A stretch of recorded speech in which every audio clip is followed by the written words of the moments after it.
everyone. Ooh.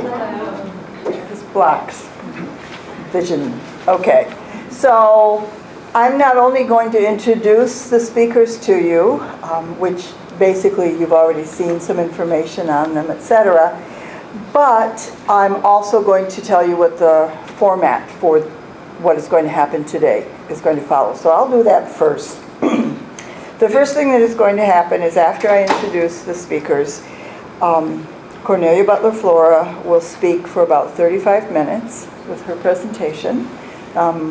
Those of you who may have attended her presentation yesterday at the School of Environment and Natural Resources have had a preview of the project that she's going to be talking about again today. After her 35 minutes speaking, there will be a 15-minute period for questions and answers, which will be moderated by Kendra McSweeney. And following that, there will be a 15-minute coffee break. Then we will return to this room, and Dr. Stephanie, oh my God, Buechler. I was going to put an R in it for some reason. Buechler, known her for years. You guys make me nervous. Yeah. That's my best friend. What's your name? Yeah, right. So then Dr. Stephanie Buechler will speak for 35 minutes, followed by a 15-minute of question and answer, again moderated by Dr. Kendra McSweeney, and then we will open it up to general discussion. Okay? So that's how things will go. And forgot to mention this, but I will be holding up a sign that says 5 minutes left when you hit 30 minutes, okay? So it is my great pleasure to introduce both of our speakers for today. I have known both of them for many, many years. And Cornelia Butler-Flora, as you know, and she's got up here, is Charles F. Curtis Distinguished Professor of Sociology and Agriculture and Life Sciences at Iowa State University. Emeritus. Yeah, emeritus. Emeritus. Did you put that? No, you didn't put it. No. I got this from your webpage. Boy, it's emeritus. Emeritus. You would not know it for all the traveling and work that she is doing, including meeting with people here at Ohio State who want to get her involved in projects that they're putting together here. So, Cornelia Flora has worked all around the world, involved in many projects and diverse projects. She's a rural sociologist, long involved in developing the field of rural sociology. She's a Latin Americanist, and so we often run into each other, as we did last May at the LASA meetings, and then we have a chance to catch up. Wonderful person, and you're going to love her presentation, okay? So Dr. Stephanie Buechler is Assistant Research Professor at the Udall Center for Studies in Public Policy and the School of Geography and Development at the University of Arizona. And I met Stephanie many years ago. I believe it was when she was living and working in Mexico. We were introduced by a colleague of hers, someone that I went to graduate school with, so the world is really a very, very small place. And then subsequent to that, I met her sister when her twin sister applied for a scholarship through the Inter-American Foundation. So off and on over the years, we've had a chance for our paths to cross. And one of the things that you probably don't know about Stephanie is that while she has her roots in Latin America, particularly the countries of Bolivia and Mexico, she also has worked extensively in India. And much of her work has focused on water issues in the different countries where she has worked. So I think you're going to enjoy her talk as well. I think we're going to have an exciting afternoon. So welcome all of you, and now I will turn it over to Dr. Flora. It's hard to call you Dr. Flora. I'm going to turn it over to Neil. Yes. Yeah. I go by Neil. My husband's name is Jan, and that really confuses a lot of people. But he's the tall one with the beard and bald, so you can distinguish us. I'm going to talk about what difference climate change makes for different social segments. And what I'm going to argue is, on the one hand, climate change is occurring. On the other hand, a lot of other stuff is occurring too, and some of that stuff exacerbates climate change. So that's the takeaway. There's my punchline. So here's what we have. We have, on the climate change, we have increased mean temperature. Now, what does increased mean temperature mean for agriculture? It means that evapotranspiration is faster. You need more water to do the same thing you did before.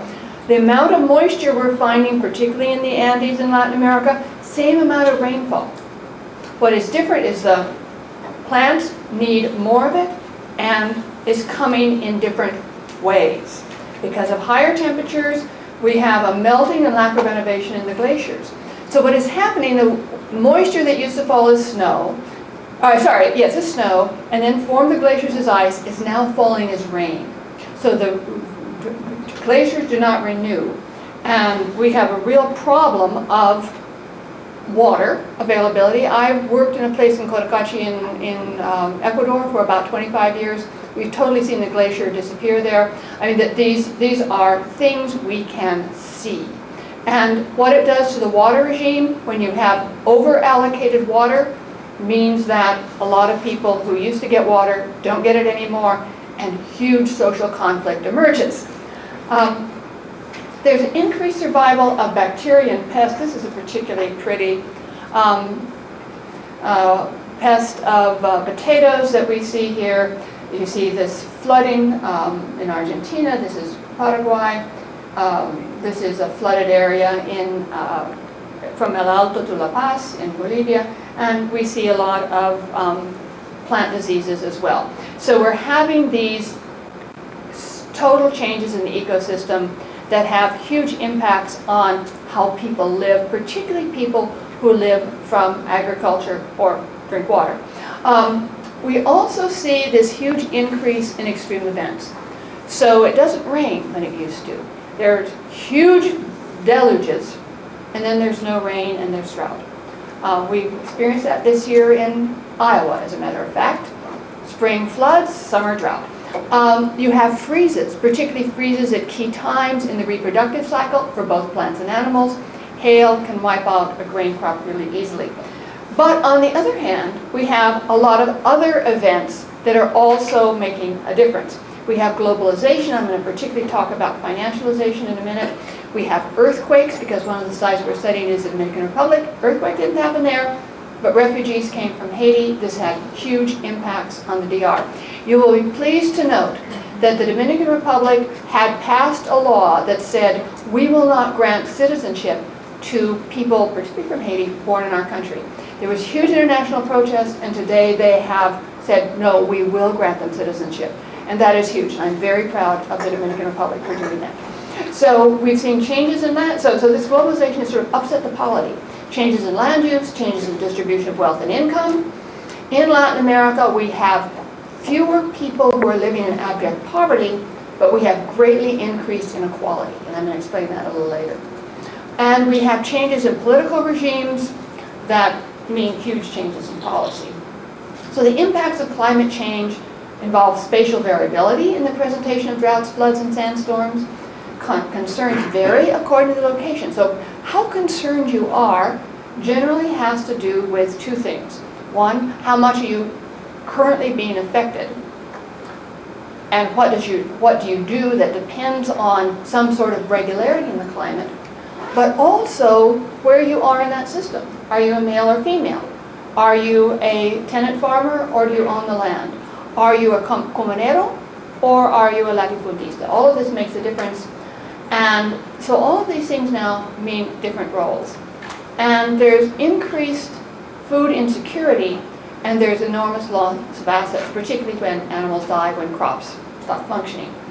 And the local knowledge systems, particularly the ones that have grown up in response to that context, and often I do a lot of work with indigenous peoples, for people who have developed their knowledge over millennia, those signals aren't working anymore. So how can you be mindful enough to create the new ones? We used to have the way we used to think about environmental science, anybody here from environmental sciences? Okay, we used to believe that we just need to get the evidence. We'll give you scientific information about conditions and threats. Anybody seen the latest IPCC report?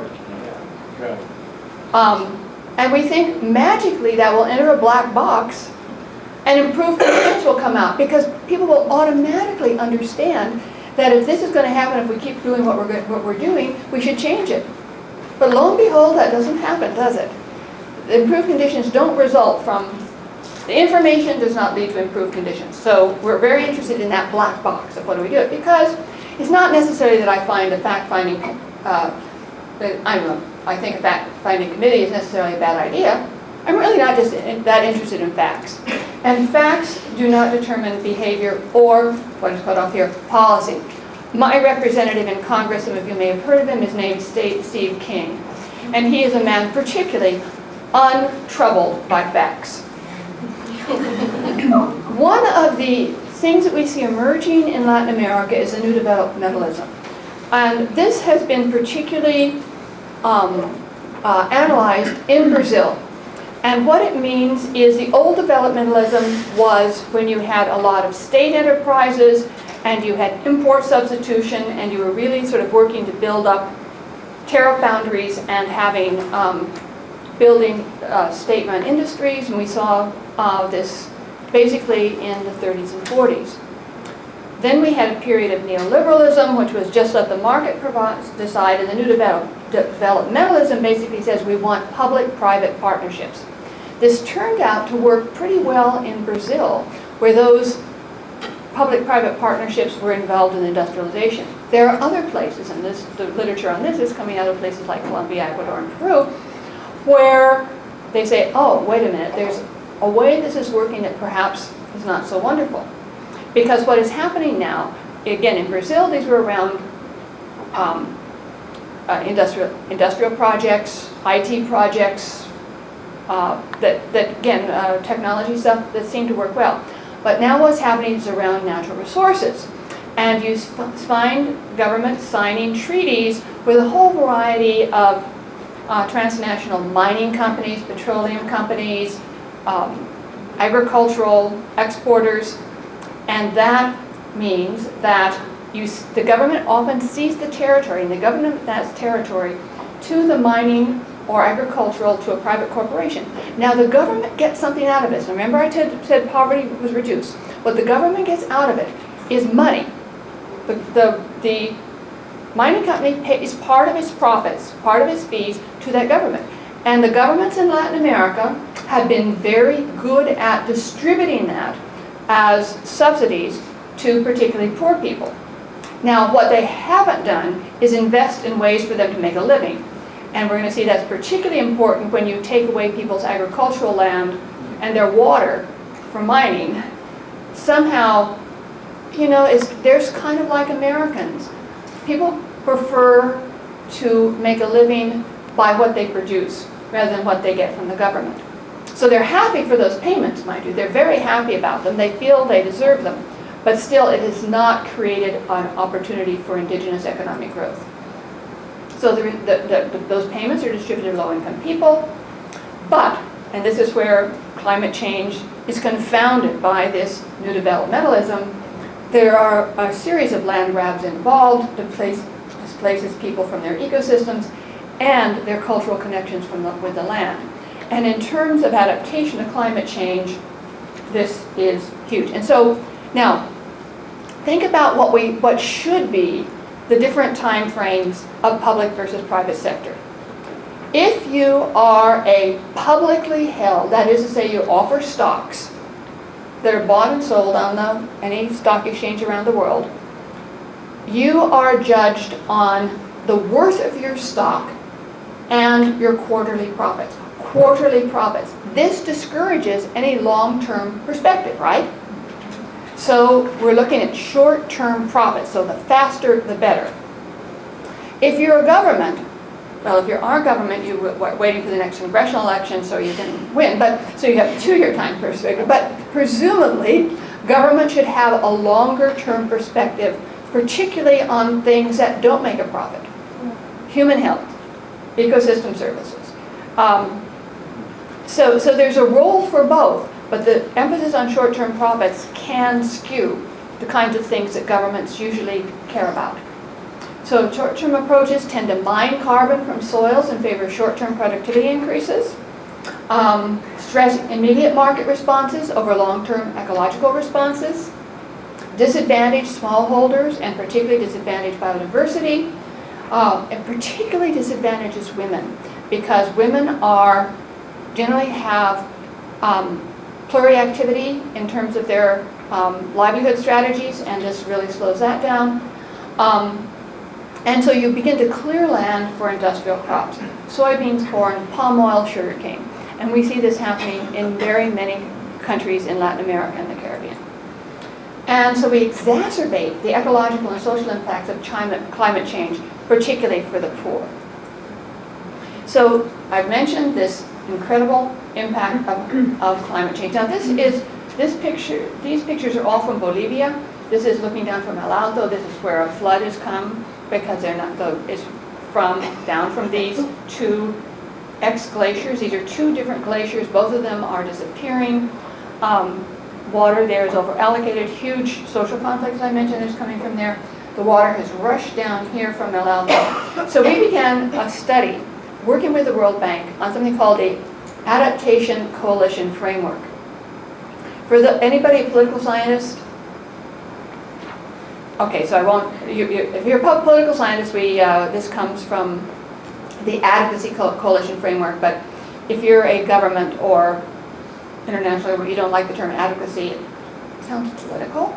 So we call it the Adaptation Coalition Framework for our World Bank work, and it makes good sense. And it's an action research project that we did with colleagues in the Dominican Republic, Peru, Bolivia, Paraguay, and Argentina. And we had our local partners in each of these areas. Now, perception of CC refers to climate change, are mediated by contested access to place. In Latin America, we talk a lot about territorio. This is a word that really can't be translated because it doesn't really mean territory. It is a both social and ecological construction of space and place. So I'm translating it as place, but it's not a good translation. I ask all my Latin American colleagues who work with the term, and they say, no, there isn't any good translation. So it's an important word, but so what it means is threatened access to land.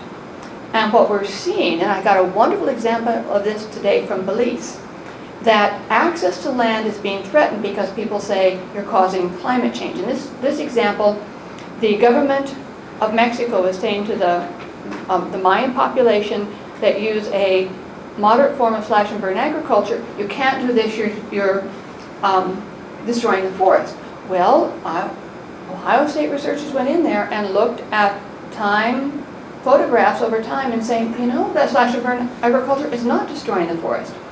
Now, the Mayan organization thought these were really wonderful findings. The Mexican government thought they were pretty stupid findings because they wanted to remove the native Mayans from that land and lease it to a mining company who would then, of course, totally destroy the forest. But this is threatening access to land, and often this is the reason we're saying, well, and we'll see this in Argentina as well. So we have the land grabs for natural resource speculation and row crops farming, especially soya, in a lot of the plains in Latin America, are doing huge amounts of displacement. And when you view climate change as simply land use change, you tend to make things worse. And there's destruction of lands from the leakage of land grab activities. There are health problems from mining and petroleum extraction, huge health problems, particularly in the site we had in the Amazon, to say nothing of also what is happening in the north of Argentina. The wild foods, which includes both plants and animals, are killed by herbicides, so those alternative livelihood strategies are destroyed. Now, there are two ways you can deal with climate change. And the World Bank I used to call it resistance, but they're calling this coping, and I think this is a good term. And since they have more money than I do, we're going to use coping versus adaptation. And coping means that you view extreme weather events and warmer weather as temporary.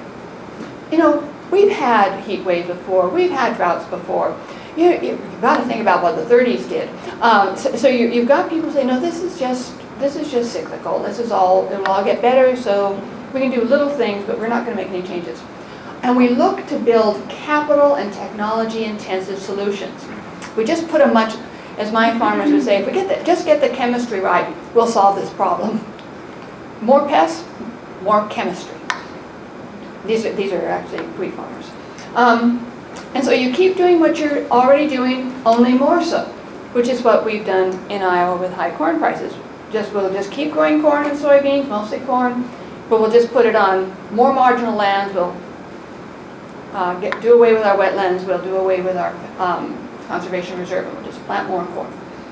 And this is often supported by state policies, which rewards such activities, and this is true in our country and in Latin America. And then the term ecological modernization. I assume you in environmental studies have worked with the term ecological modernization, which basically means this is that if you have a problem, you will get a technology that will solve that problem. Of course, it will create a new problem, but don't worry. We have a technology. We'll come up with a technology that will solve that problem. It is very interesting to see that people have great faith in problem-solving science and no faith at all in predicting science that predicts. So we have a very mixed view of science in our political community, among other things. So the notion of ecological modernization becomes key in these coping strategies. Adaptation, on the other hand, is that you see the change is constant. This is happening. It's not going to go back the way it was, but it's not going to stay the same that it is now either. It builds first on internal resources to change farming systems. So you work with what you have, figuring out how do we do this in a way that is responsive to these external pressures. And it seeks alliances with market, state, and civil society actors, and building up to our advocacy coalition approach, adaptation coalition approach, that says, how do we find partners that we can figure out how we make this work? And here's types of adaptation. You can adapt on the community level, and you can do it individually or collectively, and the agency or outside NGO can aid individuals to adapt, generally by moving, or aid communities to adapt, and these are the variety of types of adaptation that can occur, which is a lecture in itself, and I will spare you that. So we have production coping approaches, which tend to, I mentioned these, which I've actually already mentioned before. On the other hand, we find many vulnerable populations. In our study with the World Bank, we particularly picked vulnerable populations. Most of them were rural, but we actually had a vulnerable population in the capital of the Dominican Republic. So we tried to have, in Santo Domingo, so we had at least one very interesting urban population that was responding to this. But mainly the rural populations, although increasingly in urban areas, save seed from diverse sources. That one of the ways you deal with risk is through diversity. Now, we have a crop insurance system that deals with risk by ensuring you don't get diverse, but never mind.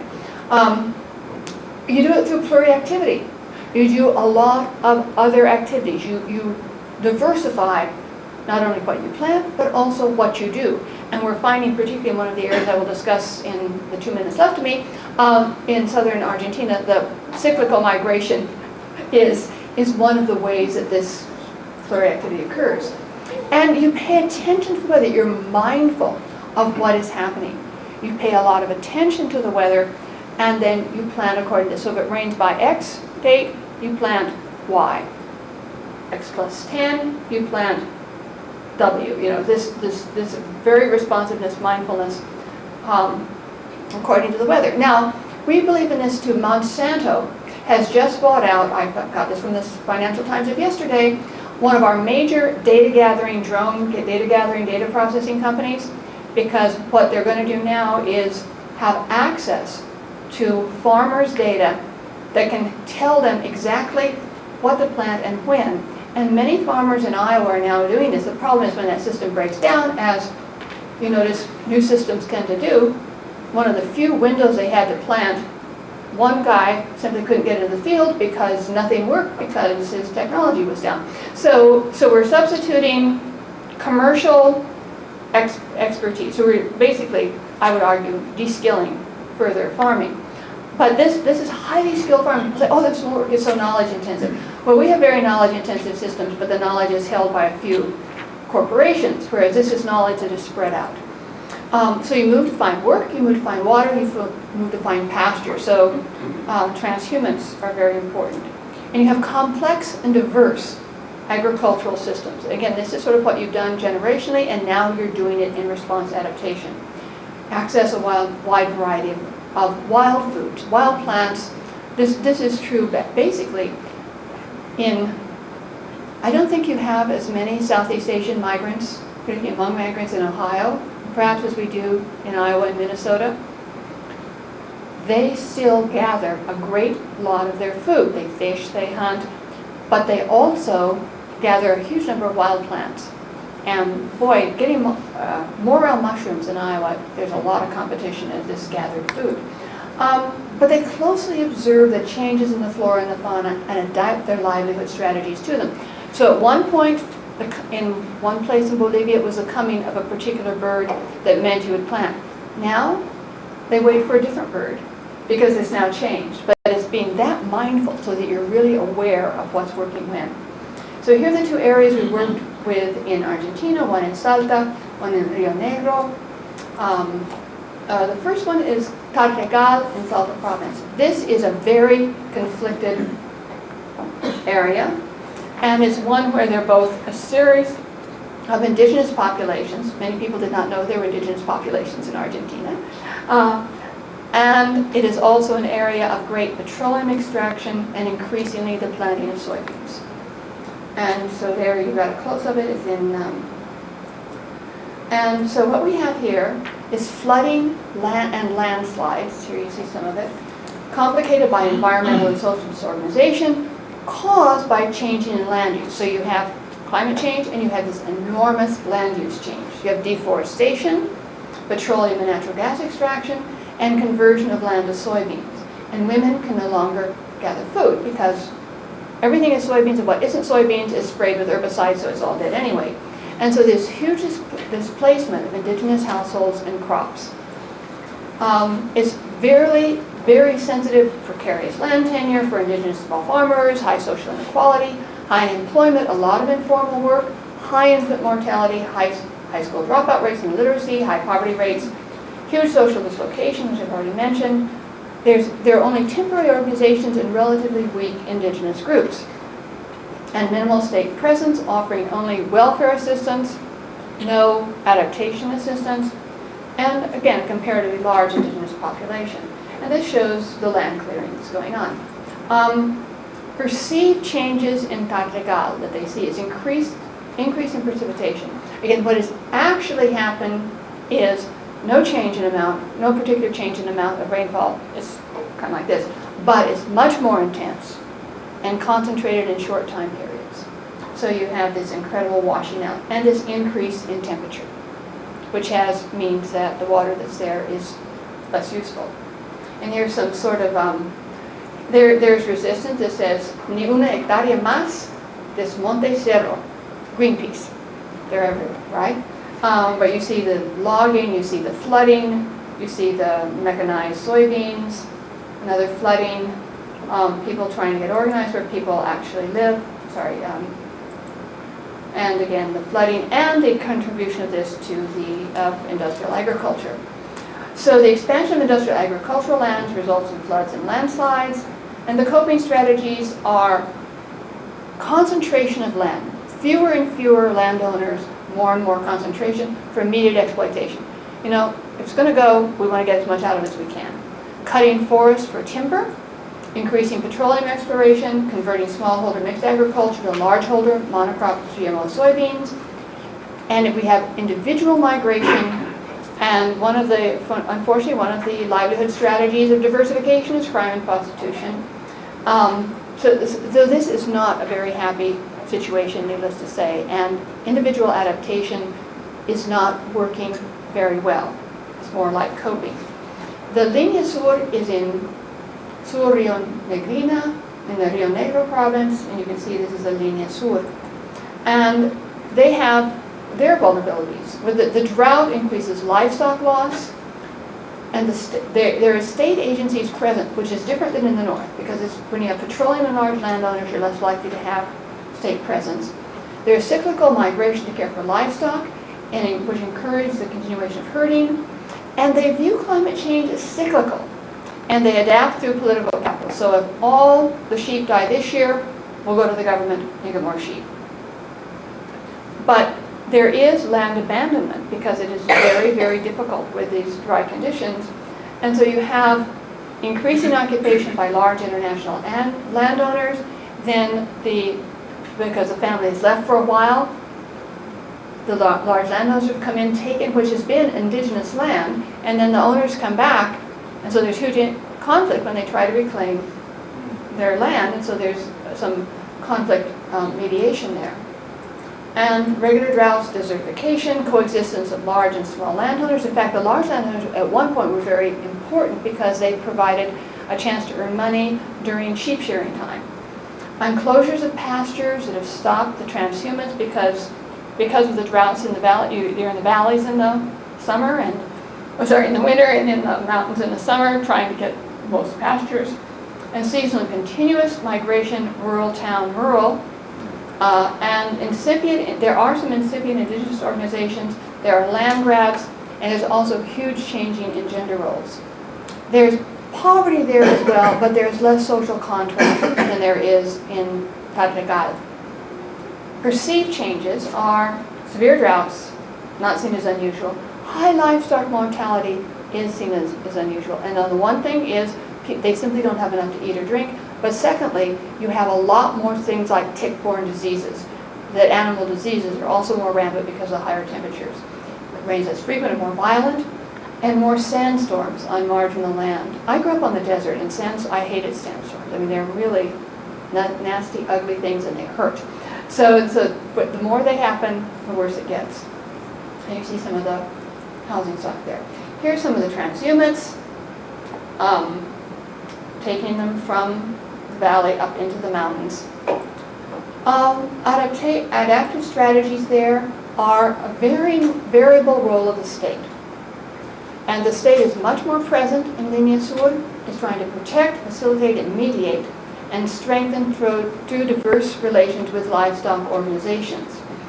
Some of the people we know there working for the Extension Service are trying to help people diversify, but it's very hard when you can demand to get your livestock replaced, and that's what happens. But there's increased plurality and a lot of spatial movement, and often the people who move will be the men who go to do seasonal work, often in construction, and the women are then at home. So there's total reorganization of the domestic unit of production. Women are much more in charge of daily production activities as well as reproductive activities. And so there's response to the losses from climate, but there's very little collectively done to adapt to it. And so this large change in the domestic unit, which I've mentioned. So conclusions. Marginal communities are very vulnerable to climate change and the transformations of place. Transformaciones de territorio. When state agencies are present and work with local organizations, adaptations can occur. In the absence of state presence and weak organizations, there is individual coping. So there is an important role for the state to help the private sector solve their problems here. And there's little data on climate change, and the few that exist do not coincide with those of local residents. And so this ability to sort of link science and experience is lacking. So that to have these good science user conversations really is difficult to occur there. And climate is the cause and consequence of changes in that place. Because we've taken away, in the north, we've taken away all those forests, we're not absorbing carbon anymore, we're making things worse. More conclusions. The financialization of agriculture depends on built capital to resist climate change. Small-scale agriculture adapts to climate change by analyzing natural capital. This mindfulness of place. if you are farming 30,000 acres, you're not that attuned to the different microclimates that are occurring. It draws on cultural capital. It remembers what we did, and cultural capital is often our collective responses. You increase social capital through both bridging and bonding social capital, increase human capital through new knowledge, and that knowledge is often, and this is the hard part, it is produced through sharing with scientists, not our notion that the scientists will come and tell you what's going on. And finally, women are critical in terms of impact of climate change, because they're hit more often because of their activities are most often hit, water for example, and they're also critical in terms of adaptation to it. You actually have a couple more minutes, so if there's something that you wanted to say and you jumped over it, you could take a couple more minutes. Well, I'm going to give you an interesting ecological fact that I just learned about how we began changing the ecosystem in Latin America. As you all remember, 1492, the Spanish came, and you're bringing a lot of poor people who came from farming backgrounds who were part of the conquistadores. And they're given land. They're given large pieces of land. And what happens when you move from one farming system to another is you replicate what you did at home. So what you grew in Spain was wheat. And you had horses, and you had cows, and you had sheep. Now, the ecosystem of most of Latin America did not evolve with large-hooved, hard-hooved animals. It evolved with ruminants, but alpaca, llama, vicuña all have very soft hooves. They are very gentle on fragile soils.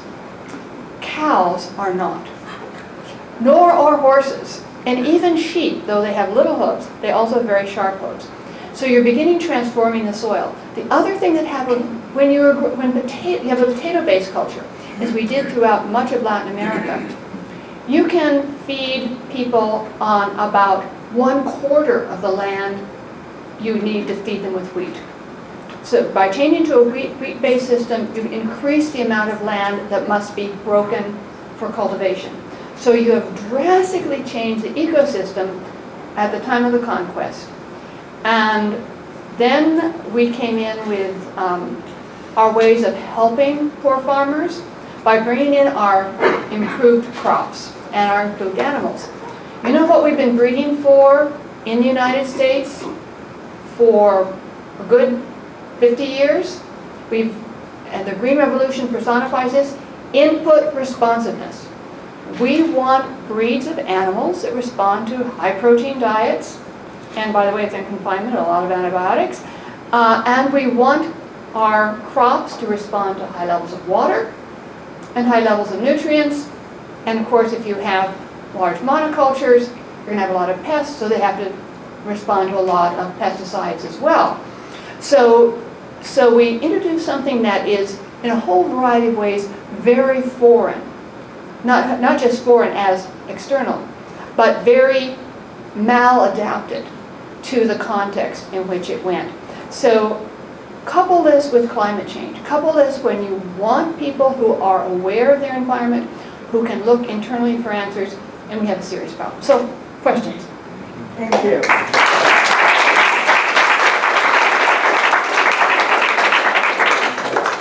Dr. Flora, thank you for that. If you'd like to sit here, you can better see the crowd and I can hide behind the podium here. All right. Thank you very much to Dr. Flora for that great talk. My name is Kendra McSweeney. I'm in the geography department, and my role here is to field your questions, and we'll do this and then be breaking for coffee in about 15 minutes. All right. How can we start off? Who'd like to ask Dr. Flora a question? Kathy, I'm ignoring you.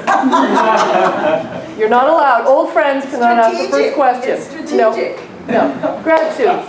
Anyone like to begin? Go ahead. So there's an adaptive and then a coping paradigm, and I know that those are in conflict, but I don't think that all the actors in a given area fall into one or the other. That's right. So, and it also seems as if the adapters in your second example are being taken advantage of by people who want to grab land when people relocate. So who wins in the mixture of these sorts of environments? Do they mix well, or do you see some kind of end game for one of those paradigms dominating? No, that is a really good question, because I'm living in an environment in Iowa where we have the adapters and we have the copers.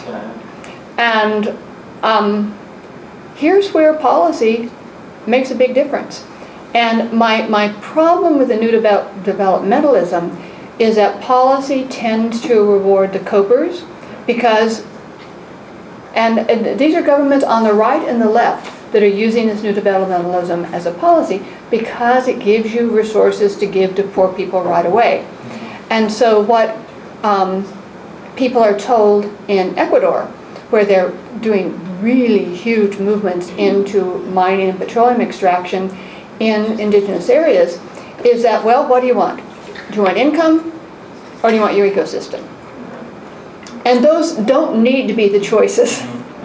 And so part of what we need is sort of a third voice that, and where that voice is coming from right now is mainly from indigenous organizations. And throughout Latin America, places where you did not know there were indigenous people. Unfortunately, this is not happening as much in the north of Argentina, but in the south, indigenous organizations are growing in strength and saying, no, we need alternatives.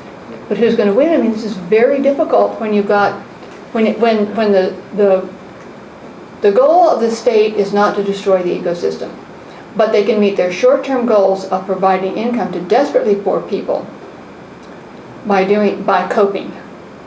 So I think this is always come to the issue, but I do believe it is a policy question, and perhaps as more urban people get mobilized to understand this is all of us, matters to all of us, it will make a difference. Can I ask a question? Yep. Okay, thank you. First of all, that was a great talk. And I'm wondering, because I find myself in an interesting ecosystem that's trying to cope or maybe adapt to some changes coming down from the top. I'm a faculty member. I'm negotiating what the landscape says when people are telling me, you know, we got initiatives that we want to reinvest some money in our enterprise around some specific themes, one of which is big data. Yes. And what jumped out at me about that Monsanto story was that we have climate data and incredible amounts of big data running simulations real time to get very targeted predictions about how to respond to climate. That's fascinating. That's something we could do. However, it sounds really not like a very good idea. Okay, and it sounds counterproductive to really ultimately what's for the well-being of the planet. So do you have any insights as to how we might sort of angle the big data question in our response to say, you know, look, there's a lot of big data out there. There's a lot of complexity at the local level, perhaps, that's much more valuable. How do we get that across and sort of angle into a, you know, I personally believe that big data can be used very, very profitably in very, very specific ways. I think the first thing is, and this is heresy, but I believe it should not be privatized. And we have farmers who are willing to sell every bit of information about what they do on every inch of their land to Monsanto, who don't want the government looking at their land. So we're going to have drones going over that are private sector drones, but USDA surveillance of things like conservation compliance. Of course, we don't need to worry. We will soon not have any conservation compliance if the House Farm Bill goes through, which means you can do whatever you don't have to put any conservation measures in, and you can still get subsidized crop insurance.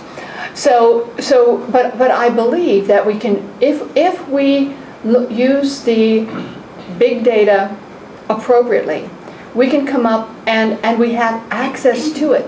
But once Monsanto owns it, they're not likely to share it unless you're going to do private research for them with trade secret provisions. So I think one of the really important things is to show the public utility of this kind of data, because that big data could tell us huge amounts about soils, about water, and this interaction with climate. And maybe it could tell you things like, Iowa farmer, do not put on nitrogen fertilizers because we're going to have a big storm and it's all going to go into the Des Moines and Raccoon River, and you're going to cost the water users of Des Moines hundreds and hundreds of extra dollars every one in their water bill, taking out all that nitrogen fertilizer. So again, I think there are ways that this could really be used in very exciting, adaptive ways. But I fear that we're going to see it so privatized that our chances to serve the public interest, which is logically different than private interest. I'm not against profit. I'm just against unbridled profit. Here, I will give you, since I have a minute or two, I will give you the flora axiom. The role of the state under capitalism is to make it profitable to do what is moral. Unfortunately, what we seem to be operating in right now is that if it's profitable, it must be moral. So I would like to see the state help people make a profit by also serving the public interest. And just making a profit is not, frankly, in the public interest. All it's great for your stockholders.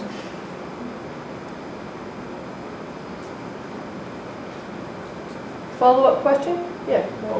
Not a follow-up question, but in your presentation you talked a lot about individuals and then also the state as government. And I was wondering, I mean, what's the role, you mentioned just a couple minutes ago about indigenous groups, and I'm also wondering about maybe NGOs. What role are NGOs and maybe other non-traditional state actors play? Here, and I did not give my Andean examples, which are really good, or my Amazon examples, but here you see strong indigenous organizations working together to figure out, okay, we've got to adapt. And a good example, this is a long-term work we did with adaptation coalitions in the Andes, particularly of Peru, and where we had these freezes killing off alpaca. We had a lot of spontaneous abortions of alpaca fetus. We had huge problems with alpaca reproduction, which on the one end, so they couldn't eat. Alpaca, our teeth do not cut through frost very well. So it was figuring out, so what kind of system can they have that preserves the alpaca but also gets you more money per alpaca? Now, a policy change that the government of Peru made maybe 6 or 7 years ago was to begin paying for alpaca and any wool by the quality of the wool. In alpaca, the finer the wool, the more it's worth. So they began, this is a long-term thing, but these people found an NGO that helped them do breeding, selective breeding for fineness of alpaca wool. So you need fewer alpacas to earn more money.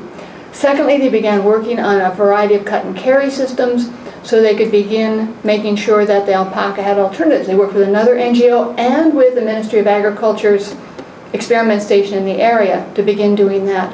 So this was a case where the community, through its community groups, both the women's groups and the farmers groups, began working and what they did was very new for them. Because normally in Latin America, if you're a peasant group, you have two ways of interacting with powerful people. One is you beg, because we're so poor, we're so helpless, we're so needy, give something to us. The other way is you say, we're going to cut your roads, we're going to burn tires, you're never going to get from here to there unless you meet our demands. Nobody does that in this country though, fortunately, right? At any rate, we will send us to oblivion unless you meet our demands. But they learn to go and work with these groups as researchers to say, what is it that you have to offer? What are the goals in what you do? And then showing them how working with that peasant community could help them do their job better. So this advocacy coalition approach teaches people to be both researchers, it teaches them to give the information back to their community, and it forms alliances to be adaptation alliances. Hi, I'm from Panama, and there's something that I've seen identified and kind of relates to what you just talked about, and it's, you have these indigenous movements which are genuinely interested to improve the lifestyle of the population. However, when they start doing some sort of activism, blocking the street or burning tires and all those things, there's a risk of getting some external politicians or interests incorporated or kind of manipulated in the movement.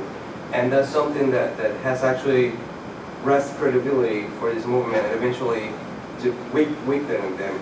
So have you guys seen or identified anything throughout your research where you have seen how any indigenous, specifically indigenous movement, but strong indigenous movement, have been corrupted from outside entity?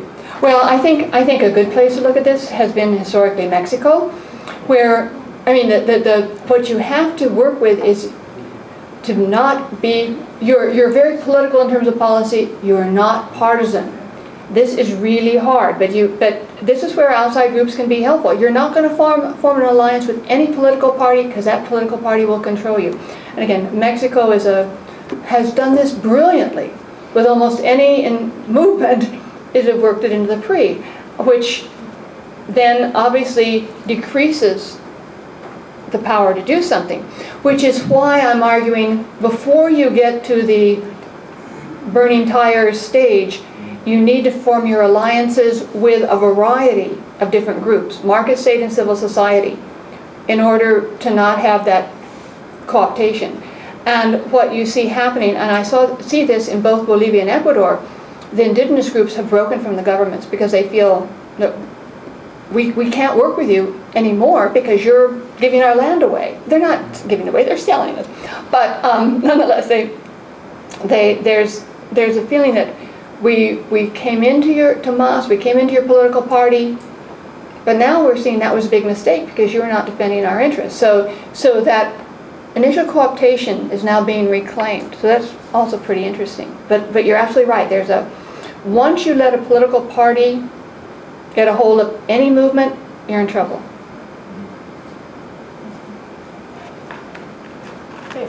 Hi, thank you for that talk. It's very interesting. I'm just wondering about this issue of how much one can generalize about local communities knowing their environment in the way that you're describing for these indigenous groups. Because in my experience when going out to visit with peasant farmers in Nicaragua, for example, many of them experienced the Green Revolution, learned to use pesticides, maybe not in the safest way, and fertilizer and those inputs that you have to buy.